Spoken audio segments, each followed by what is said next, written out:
Kita naikkan pujian ini, kasih pasti lemah lembut.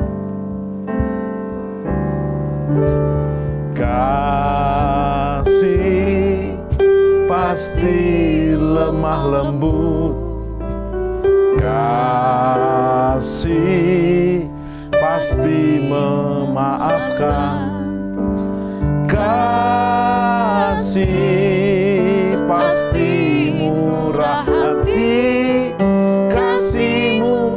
Kasih-Mu Tuhan. Ajarilah kami ini saling mengasihi. Ajarilah kami ini saling mengampuni. Ajarilah kami ini kasih-Mu ya Tuhan. Kasih-Mu kudus tiada batasnya. Biarlah perkataan daripada pujian ini menjadi rema buat kita. Tuhan tidak pernah berjanji langit selalu biru. Tuhan tidak pernah berjanji juga jalan selalu rata. Tetapi Dia berjanji akan memberi kita kekuatan dan kita berkemenangan. Ingat, seperti Yesus berkemenangan, kita juga akan berkemenangan, bahkan lebih daripada pemenang. Dalam menikmati cinta suami istri yang sah di era corona ini, ingat, perlu yang namanya pertolongan Tuhan, kekuatan dari Tuhan. Pasti Tuhan buka jalan. Yes.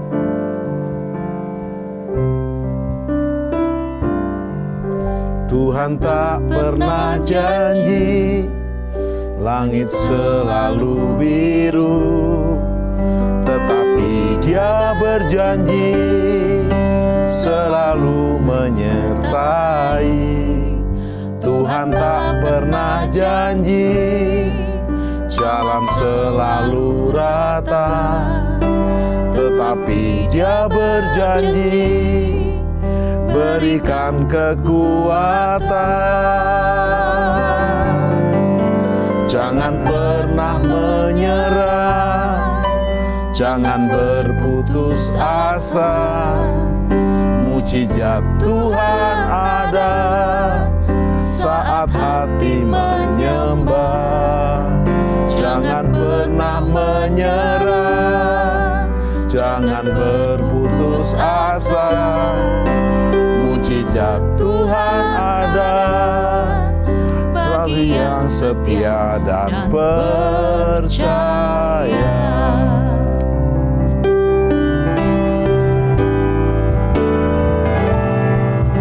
Tuhan tak pernah janji langit selalu biru, tetapi Dia berjanji selalu menyertai. Tuhan tak pernah janji jalan selalu rata, tetapi Dia berjanji berikan kekuatan. Jangan pernah menyerah, jangan berputus asa. Mujizat Tuhan ada saat hati menyembah. Jangan pernah menyerah, jangan berputus asa. Mujizat Tuhan ada bagi yang setia dan percaya. 1 Tesalonika 4 ayat 16 dan 17 berkata, kalau zaman ini lalu pada hari kiamat, menyongsong Yesus datang kedua kali, menjemput kita di awan-awan. Kalau sangkakala Allah berbunyi, kalau orang yang selamat berkeliling taktanya, kalau namaku, nama saudara dipanggil, kita ada. Kita dengarkan sangkakala dari hambanya, kita nyanyikan pujian ini.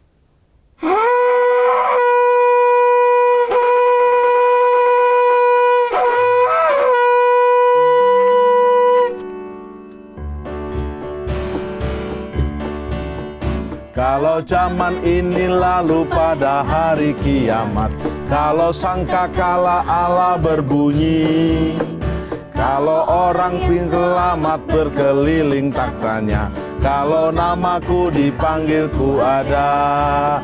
Kalau bunyi sangkakala, kalau bunyi sangkakala, kalau bunyi sangkakala, kalau bunyi sangkakala pu ada. Kalau bunyi sangkakala, kalau bunyi sangkakala, kalau bunyi sangkakala, kalau bunyi sangkakala ku ada. Saudara setuju atau tidak, bunyi ini akan terdengar. Dan biarlah kita nyanyikan dari depan dengan iman. Kalau zaman ini lalu, kita ada. Yes. Zaman ini lalu pada hari kiamat, kalau sangkakala Allah berbunyi, kalau orang selamat berkeliling taktanya, kalau namaku dipanggil ku ada. Kalau bunyi sangkakala, kalau bunyi sangkakala, kalau bunyi sangkakala, kalau bunyi sangkakala ku ada. Kalau bunyi sangkakala, kalau bunyi sangkakala, kalau bunyi sangkakala, kalau bunyi sangkakala ku ada. Kalau bunyi sangkakala ku ada. Selamat hari Minggu, saudara sekalian. Saya percaya dimanapun saudara berada, semua aman dalam lindungan Tuhan. Pada edisi Voice of Pentecost kali ini, kita akan membahas bagaimana memperkatakan Mazmur 91 dengan benar. Sekarang wabah COVID-19 masih melanda Indonesia dan juga negara-negara lainnya. Umumnya, pemimpin gereja serta jemaat merujuk kepada teks Mazmur 91 sebagai doa permohonan perlindungan dari wabah COVID ini ataupun ancaman lainnya. Di gereja kita sendiri, gembala sidang dan pembina sudah mendapatkan tuntunan Roh Kudus mengenai memperkatakan Mazmur 91 beberapa tahun terakhir. Nah, seringkali yang menjadi pertanyaan jemaat adalah, kenapa sudah berdoa dengan Mazmur 91 tetap terkena COVID-19? Atau apa bedanya memperkatakan Mazmur 91 dengan mantra atau jimat? Untuk itu, mari kita simak pembahasannya sebagai berikut. Poin yang pertama, Mazmur 91 itu dipilih sebagai rujukan doa permohonan perlindungan. Di dalam Alkitab, baik di dalam Perjanjian Lama maupun Perjanjian Baru, ilmu sihir itu kenajisan bagi Tuhan. Cara memperkatakan Mazmur ini adalah sebagai doa permohonan kepada Tuhan. Sebagaimana si penulis Mazmur juga menggantungkan hidupnya kepada Tuhan. Pemazmur berdoa kepada Tuhan, tempat perlindunganku dan kubu pertahananku, Allahku yang kupercayai. Hal ini menunjukkan penekanan sumber perlindungan tidak terletak dari teks tersebut, tetapi dari Tuhan yang dikenali dengan intim. Dialah yang memberikan perlindungan tersebut. Kedua, kalau saudara membaca kalimat-kalimat yang dipakai, seperti malapetaka tidak akan menimpa kamu, tulah tidak akan mendekat kepada kemahmu, itu adalah pernyataan iman sang pemazmur kepada Tuhan yang melindungi. Kebenaran ini bukan berarti orang percaya tidak akan pernah mengalami bahaya atau sakit penyakit semasa hidupnya. Tetapi di tengah-tengah masa susah dan kesesakan hidup pun, Allah turut bekerja dalam segala sesuatu untuk mendatangkan kebaikan bagi mereka yang mengasihi Dia. Poin nomor 2, bagaimana dengan orang percaya yang sudah memperkatakan Mazmur 91 namun terkena COVID-19 atau penyakit lainnya juga? Poin pentingnya saudara adalah memperkatakan dan membaca teks Mazmur 91 sebagai doa. Apa sih doa itu? Doa itu kan berarti memohon kepada belas kasihan dan kedaulatan Tuhan dalam bertindak. Di luar peristiwa COVID pun kita sering menjumpai orang-orang percaya yang terkena sakit penyakit atau bencana atau dia meninggal. Kejadian-kejadian ini kan tidak membuat kita kehilangan kepercayaan kepada Tuhan yang sanggup menyembuhkan dan melindungi. Iman kepercayaan umat Pentakosta itu adalah Allah masih berdaulat. Allah masih mau melakukan mujizat meskipun realitasnya ada yang sakit dan meninggal juga. Rasul Paulus berkata, siapakah yang akan memisahkan kita dari Kristus? Penindasankah? Kesesakan? Penganiayaan? kelaparan, ketelanjangan, bahaya, atau pedang. Tetapi dalam semuanya itu, kita lebih daripada orang-orang yang menang oleh Dia yang telah mengasihi kita. Saudara, konteks ayat ini menunjukkan orang percaya diizinkan masuk dalam kesesakan, masuk dalam bahaya mungkin, termasuk sakit penyakit. Bukan berarti kita tidak pernah mengalami bahaya dan ancaman sakit penyakit. Justru di tengah ancaman itulah kita berdoa Mazmur 91. Kita memohon kepada Tuhan perlindungan. Apapun hasilnya, iman kita berkata bahwa Allah itu adalah kubu pertahananku, Allahku yang kupercayai. Apa kesimpulannya? Iman kepercayaan orang Pentakosta adalah Allah tetap sebagai sumber perlindungan, sumber mujizat, sumber kesembuhan kita. Sikap kita sama seperti Mazmur 91. Bergantung. Kita memasrahkan jiwa dan tubuh kita kepada Tuhan. Kita mempertahankan kesaksian iman dengan cara mempercayai firman Tuhan meskipun realita dunia berbicara sebaliknya. Kita memperkatakan Mazmur 91 sebagai doa perlindungan dengan iman kepercayaan yang teguh bahwa Allah sanggup melindungi keluarga dan gereja kita. Saya berdoa saudara semua aman dalam perlindungan Tuhan. Tuhan Yesus memberkati. Dalam berdoa dan berjaga senantiasa di akhir zaman. Kekasih-kekasih Tuhan, kita akan bedah kitab Wahyu kepada jemaat Tiatira di pasal 2 kitab Wahyu ayat 18 sampai 29. Setelah kita membedah bersama pesan kepada jemaat di Efesus, di Smyrna, di Pergamus, sekarang kita memasuki jemaat Tiatira. Apa yang kita bisa pelajari di sini adalah kata Tiatira berasal dari kata tuateia, yaitu artinya adalah anak perempuan atau juga bisa berarti perempuan penindas. Ini memang ada pengaruh kekuatan seorang wanita. Ada Wonder Woman. Bapak Ibu Saudara, di dalam Wahyu pasal 2 ayat 18 ini, ternyata kita mulai dengan identitas Kristus kepada Yohanes, sehingga kita mengenal Kristus sang pembuat surat, yang memberi surat pengembalaan kepada jemaat di Tiatira ini, untuk kita mengenal dengan sungguh-sungguh siapa dia. Wahyu 2:18 mencatat, dan tuliskanlah kepada malaikat jemaat di Tiatira. Siapa yang menulis surat? Siapa yang menjadi pembuat surat ini? Walaupun ditulis oleh Yohanes, tetapi surat ini dari Yesus Kristus yang adalah firman anak Allah. Inilah firman anak Allah yang matanya bagaikan nyala api dan kakinya bagaikan tembaga. Ini sebuah simbolik. Kitab Wahyu dipenuhi dengan simbol-simbol. Ada angka kesempurnaan 7 metre, 7 cawan, 7 sangkakala, 7 jemaat angka sempurna.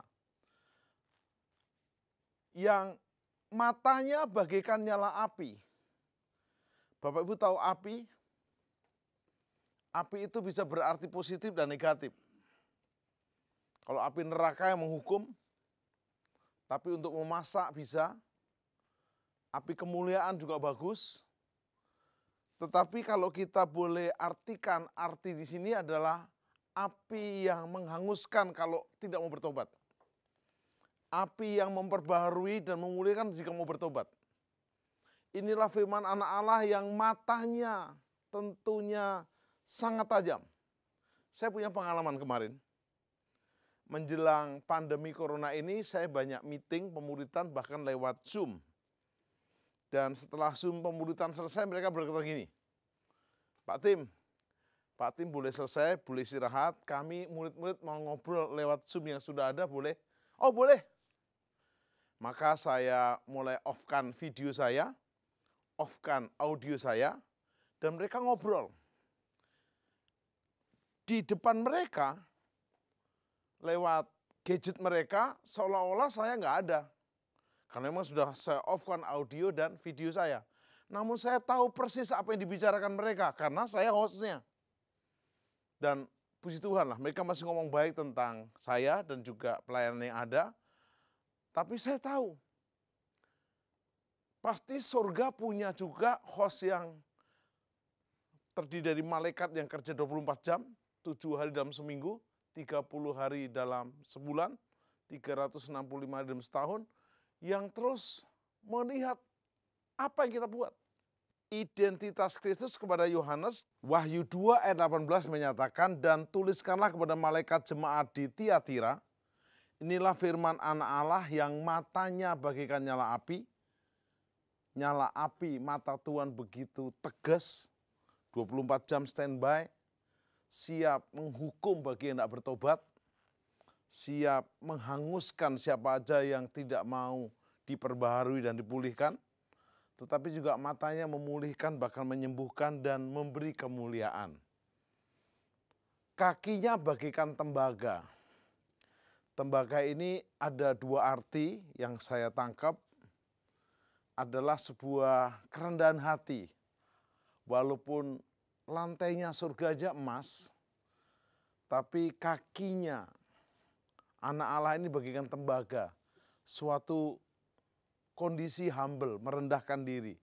Tapi juga ada arti yang tegas lagi, tembaga ini bicara keras, siap menginjak, siap menghukum, siap memberi keadilan. Tentu jangan sampai terjadi atas saudara dan saya. Kekasih-kekasih Tuhan. Ternyata setelah identitas Kristus disampaikan kepada Yohanes untuk jemaat di Tiatira ini, ada yang menarik. Ada pujian kepada jemaat di Tiatira. Wahyu 2 ayat 19. Aku tahu segala pekerjaanmu, baik kasihmu maupun imanmu, baik pelayananmu maupun ketekunanmu. Aku tahu bahwa pekerjaanmu yang terakhir lebih banyak daripada yang pertama. Pujian diberikan Tuhan Yesus Kristus kepada jemaat Tiatira ini, pujian yang sangat-sangat powerful. Aku tahu segala pekerjaanmu, ini menghibur saya. Saya sudah belasan tahun syuting seperti ini, tidak selalu kuat dan juga on fire, kadang-kadang juga rasa berat, tapi harus berjuang. Tapi Tuhan berkata, aku tahu pekerjaanmu. Jadi kepada teman-teman kru yang ada yang membantu program ini, Tuhan tahu pekerjaan saudara. Ini penghiburan buat kita. Baik kasihmu maupun imanmu, kasih kita terus diperhitungkan oleh Tuhan. Iman kita diperhitungkan oleh Tuhan. Baik pelayananmu, dahsyat, ketekunanmu luar biasa. Bahkan pekerjaanmu yang terakhir lebih banyak. Ada sebuah peningkatan. Untuk itu Anda harus mengucap syukur. Anda harus berterima kasih. Dan Anda bertekad lebih dekat dengan Dia. Lebih sungguh-sungguh dalam Dia. Hari-hari ini, ayo lebih sungguh-sungguh.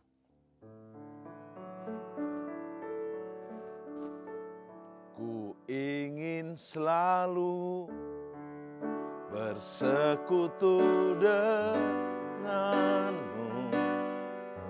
menikmati hadiratmu, biarkan rohmu tinggal dalam hidupku, sungguh indah bersamamu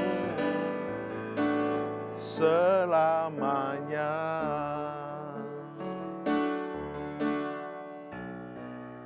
Ku ingin selalu bersekutu denganmu, menikmati hadiratmu, biarkan rohmu tinggal dalam hidupku, ada bersamamu selamanya. Aku tahu segala pekerjaanmu, bersyukur pekerjaan kita diperhitungkan. Kesetiaanmu, pelayananmu, ketekunanmu, terus setia bangun, lebih baik. Bahkan pekerjaanmu yang terakhir lebih banyak dari yang pertama, meningkatkan diri. Pujian ini kita syukuri. Seperti Tuhan memuji jemaat Tiatira, Tuhan memuji kita. Gereja Tuhan akhir zaman. Tapi tidak lama kemudian ada ayat 20 yang sangat-sangat harus kita jujur, ini bikin syok. Saya juga syok karena itu juga untuk saya. Tetapi aku mencela engkau. Waduh. Tuhan mencela. Kalau sampai pimpinan kita mencela, kita bisa naik pangkat. Kalau calon istri atau suami kita mencela, bisa batal menikah. Dan kalau Tuhan mencela, kita bisa tidak masuk surganya loh. Karena engkau membiarkan wanita Isabel, sayang, sudah baik, setia, tekun, membiarkan wanita Isabel yang menyebut dirinya nabiah.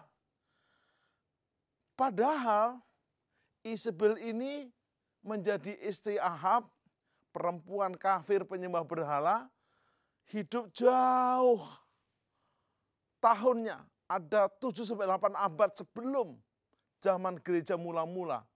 Tapi pengaruh spiritnya sampai hari itu masih menguasai, bahkan sampai hari ini. Karena wanita Isabel yang menyebut diri nabiah ini mengajar dan menyesatkan hamba-hambaku. Ayat 20 ini berkata, supaya berbuat zina dan makan persembahan-persembahan berhala. Dan aku telah memberikan dia waktu untuk bertobat. Tapi kalau tidak mau bertobat, dari zinanya, penyembahan berhalanya, penghakiman Tuhan akan datang. Mungkin saudara agak bingung. Jangan bingung, tenang aja. Isabel itu adalah spirit, roh. Disinyalir bahwa jemaat Tiatira memiliki kasus seorang wanita yang tidak hanya melakukan kejahatan seksual secara fisik, sangat mungkin gagasan itu adalah kejahatan seksual disertai penyembahan berhala. Bahkan ada juga namanya adalah selingkuh rohani, yaitu perzinahan rohani. Saya coba jelaskan. Kuil-kuil yang ada di Tiatira, mereka bukan hanya menyembah berhala, tapi penyembahan berhalanya disertai dengan perzinahan. Banyak anak-anak muda, perempuan dan laki-laki yang memberikan bakti dirinya, penyembahan bakti, untuk melayani. Kalau yang perempuan layani laki, laki yang perempuan, bahkan mungkin mereka sesama jenis, bukan hanya penyembahan berhala, tapi mereka melakukan seksual saat penyembahan. Dan ini sangat dibenci oleh Tuhan. Hari-hari ini ingat, spiritnya masih ada. Anda perhatikan di beberapa kondisi negara yang mayoritas mengaku katanya percaya, tapi kebebasan di sana sebebas-bebasnya. Kalau di Indonesia istilahnya adalah kumpul kebo, di sana istilahnya adalah buffalo together. Ya agak mirip-mirip. Kalau kumpul kebo, lahirlah anak kerbau. Nah kan ini bahaya, tentu tidak kerbau beneran, tetapi kelakuannya kayak kerbau. Tidak pernah ada kerbau itu datang jantan betina ke gereja dan datang ke pendeta, Pak mau konseling pranikah, prakawin, tidak ada. Tapi terjadilah zaman sekarang perzinahan seperti ini. Dan mereka ada beberapa yang pelayanan, tentu ini off the record, semoga tidak ada lagi. Tapi ini ditegur dengan keras. Bahwa hari-hari ini jangan terjadi lagi. Nama Isabel dalam bahasa Ibraninya adalah Isabel. Bahasa Yunaninya adalah Iesabel, artinya Baal adalah suami dari yang bersangkutan. Isabel adalah istri Ahab yang menyembah berhala, namanya Baal. Baal itu dewa hujan, dewa kemakmuran, dan kita ingat pada zaman Ahab menyembah Baal ini, mengharapkan hujan dan kemakmuran, justru Nabi Elia berkata, tidak akan turun hujan atau embun di 1 Raja-Raja 17 jika tidak kukatakan. Kenapa justru mereka berharap sama Baal? Tuhan kasih pelajaran. Harapkan Baalmu dan nikmati kemarau panjang. Kemarau itu yang normal kan cuma semusim. Ini 7 musim, 3,5 tahun rasain. Sampai akhirnya betul-betul Ahab menyerah. Dan Elia menegakkan kebenaran. Kekasih-kekasih Tuhan, mari kita akan lihat bersama-sama di Wahyu pasal 2 ini ayat 22 dan 23. Lihatlah, jemaat Thyatira, jadi kepada gereja Tuhan akhir zaman, saudara dan saya, termasuk saya, lihatlah, aku akan melemparkan dia ke atas ranjang orang sakit. Jangan sampai kalau diangkat ke ranjang sakit masih agak sopan, dilemparkan. Kita bersyukur dalam era pandemi corona ini kita sehat. Kita tidak perlu diranjang rumah sakit. Sudah diranjang dan bayar lagi. Dan tidak tahu kapan sembuhnya, obatnya belum ada, jangan sampai. Kalau nggak mau bertobat, dilemparkan ke atas ranjang orang sakit. Dan mereka yang berbuat zina dengan dia akan kulemparkan ke dalam kesukaran besar. Jangan sampai resesi besar terjadi jika mereka tidak bertobat dari perbuatan-perbuatan perempuan itu. Spiritnya, spirit kedagingan. Spiritnya, spirit nafsu. Jangan masuk pelayanan, jangan beribadah, ada nafsu dicampurkan di sana. Pastikan motivasimu murni dan kudus. Pastikan hari-hari ini tidak ada motivasi campuran. Ada yang cari jodoh, cari partner untuk bisnis, cari kesempatan untuk marketing. Jangan, murnikan dirimu. Jangan ada campuran, bahaya. Wahyu 22 ayat 23, dan anak-anaknya akan kumatikan. Wow. Kalau bicara kumatikan selesai sudah.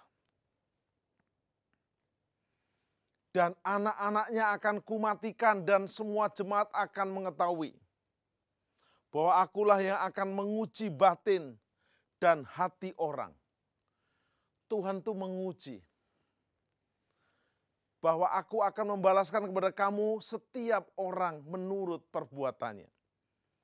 Daud berkata dengan lagu ini, ujilah aku Tuhan,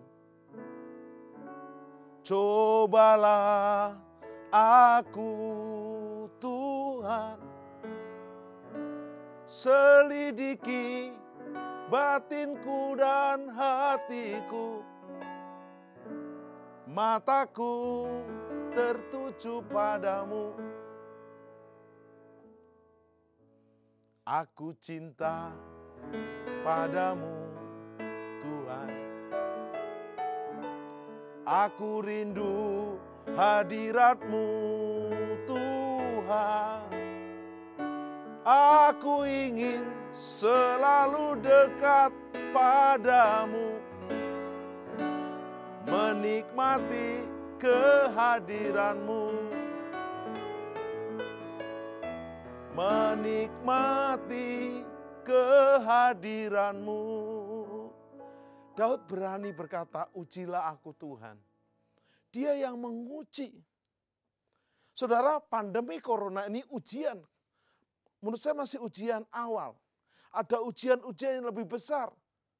Adakah kita lemah iman gara-gara tidak boleh beribadah di gedung gereja, di gedung ibadah? Walaupun kita ibadah di rumah, Tuhan hadir di rumah. Tuhan hadir bersama kita. Kita bersyukur Allah Bapa dalam Yesus dan Roh Kudus adalah Allah yang omnipresent. Dia hadir di mana-mana. Karena itu, mari kita bersyukur, kita tidak perlu menghadap kemana, tidak perlu berdiri di mana, tapi begitu hati kita terbuka, dia masuk. 2-3 orang berkumpul atas namanya, namaku disebut, merendahkan diri, aku mendengar dari surga. Kekasih-kekasih Tuhan, Tuhan yang menguji hati kita, menilai, hari-hari ini kita mau bertobat, atau seperti jemaat Tiatira, yang kondisinya masih sebagian terpengaruh roh Isabel. Isabel akhirnya binasa dan tidak jelas. Dan saya jarang menemukan wanita hamil berkata, nanti nama anak saya perempuan ini Isabel, nggak ada, jarang. Bahkan nggak ada. Saya juga belum pernah ketemu ibu gembala namanya Ibu Gembala Isabel, nggak ada. Begitu rusaknya nama ini nggak ada yang nyontoh. Isabel juga diartikan Isabel, itu terjemahan saya sendiri. Mari kita lihat Wahyu 2 ayat 24 dan 25. Tetapi kepada kamu, yaitu orang-orang lain di Tiatira, yang tidak mengikuti ajaran itu, ternyata ada yang tidak mau terpengaruh. Dan yang tidak menyelidiki apa yang mereka sebut seluk-beluk iblis. Kepada kamu aku berkata, aku tidak mau menanggungkan beban lain. Tetapi apa yang ada padamu, peganglah itu sampai aku datang. Wow. Peganglah. Peganglah. Pegang apa? Pegang apa yang ada padamu. Kebenaran. Keteguhan iman dalam Yesus. 1 Korintus pasal 15 ayat 5-7 berkata, tetapi syukur kepada Allah yang telah memberikan kepada kita kemenangan. Ayat 58, 1 Korintus 15, karena itu saudara-saudara berdirilah teguh. Jangan goyah. Giatlah selalu dalam pekerjaan Tuhan. Ini kebenaran yang sangat dahsyat. Sebab kamu tahu jeripayamu bersama Tuhan tidak pernah sia-sia. Apa yang menarik? Kebenaran diungkapkan Tuhan secara bertahap. Pada zaman ini, kepada jemaat Tiatira, tetap ada yang mau pegang kebenaran. Terus, pegang terus kebenaran. Pegang firman Tuhan.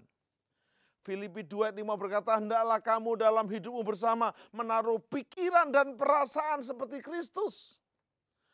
Pikiran itu apa? Pikiran itu firman. Perasaan itu apa? Cinta. Kau pegang firman-Nya, cinta kepada Yesus, kau tidak akan goyah. Wahyu 2 ayat 26 dan 28. Dan barang siapa menang dan melakukan pekerjaanku sampai kesudahannya, kepadanya akan kukaruniakan yang namanya kuasa atas bangsa-bangsa. Sebuah janji yang tidak kita harapkan, tapi itu tepat digenapi. Coba kita lihat Daud. Daud cuma gembala 3-4 ekor domba ayahnya. Tapi dia nurut waktu diurapi, itu namanya personal anointing. Dia diurapi pun mohon maaf, abang-abangnya tidak ada yang percaya. Dia dihina-dina. Bahkan waktu Samuel datang, dia pun tidak dipanggil oleh ayahnya sendiri. Ditolak ayah ibunya, tidak dianggap abang-abangnya. Tapi pengurapan atas Daud sudah terjadi. Dia diurapi untuk menjadi raja, besoknya masih gembala domba. Tapi personal anointing ini membuat Daud berbeda. Singa dia hajar, beruang dia hajar. Bahkan akhirnya Goliat dia hajar, dia naik pangkat. Dia menerima namanya territorial anointing, diurapi di Hebron untuk menjadi raja atas Yehuda. akhirnya diurapi seluruh bangsa Israel. 12 suku, namanya Nation Anointing. Ayat 27, dan ia akan memerintah mereka dengan tongkat besi. Mereka akan diremukkan seperti tembikar tukang periuk, sama seperti yang kuterima dari Bapakku. Dan kepadanya akan kukaruniakan bintang timur. Kalau ada kualitas Kristen, kualitas gereja akhir zaman seperti Jemaat Tiatira, belum terlambat. Ada pesan yang penting.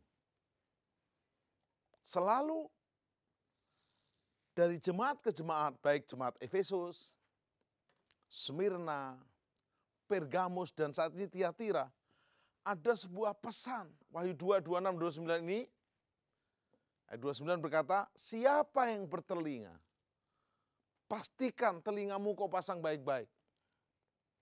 Hendaklah ia mendengarkan apa yang dikatakan Roh kepada jemaat-jemaat. Dengarkan. Pastikan hari-hari ini saya dan saudara dengar pesannya. Perhatikan kesalahan kita. Perbaiki diri. Ada 4 panggilan utama hari-hari ini. Panggilan untuk bertobat, iya saya mau Tuhan. Panggilan untuk dipulihkan, iya saya mau Tuhan. Panggilan untuk melayani, aku mau Tuhan. Maka kau akan menerima panggilan untuk dimuliakan. Renungan kita terakhir untuk jemaat Tiatira, yaitu saya dan saudara gereja Tuhan akhir zaman, pribadi akhir zaman, yang punya kualitas seperti Tiatira. Gereja yang berkompromi dengan berhala. Hari ini berhalanya bukan patung Baal. Berhalanya hari ini adalah Mammon. Saingan terbesar di Alkitab hari ini adalah Mammon, uang, dolar, rupiah, dinar. Banyak teman-teman yang di luar negeri, hari Minggu kalau kerja dapat gaji 2 kali lipat. Mereka memilih untuk lembur. Lembur dan lembur. Jadi mohon maaf, lembur dan dolarnya, euronya, wonnya kalau di Korea udah menjadi berhala baru. Tetapi kita akan berkomitmen hari ini di 1 Korintus 3:17. Jika ada orang yang membinasakan bait Allah, maka Allah akan membinasakan dia. Sebab bait Allah adalah kudus dan bait Allah itu adalah kamu. Jangan binasakan dirimu dengan misalnya merokok, mabuk-mabukan, judi, apalagi selingkuh berzina. Jangan. Selesai hidupmu ke depan. Aplikasinya, telanjangilah perbuatan-perbuatan kegelapan. Efesus 5 ayat 11 dan 12. Janganlah kamu turut ambil bagian dalam perbuatan-perbuatan kegelapan yang tidak berbuahkan apa-apa. Sebaliknya, telanjangilah perbuatan-perbuatan kedagingan itu. Ayat 12. Sebab menyebutkan saja pun apa yang dibuat oleh mereka di tempat-tempat yang tersembunyi telah memalukan. Perhatikan hari-hari ini saya dan saudara pastikan hidup kita seturut firman-Nya. Minta diajar oleh Tuhan. Minta dibimbing oleh Roh Kudus. Minta Bapa memberkati kita.